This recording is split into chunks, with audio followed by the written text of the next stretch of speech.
Hello everybody and welcome. In this video I will show you how to check battery level on your headphones Beats Studio Buds Plus on Android devices. Basically, you have a few options how to do it.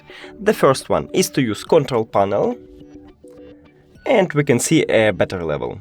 Then we can use a settings, so go to settings, now to connected devices, and here we also can check battery level.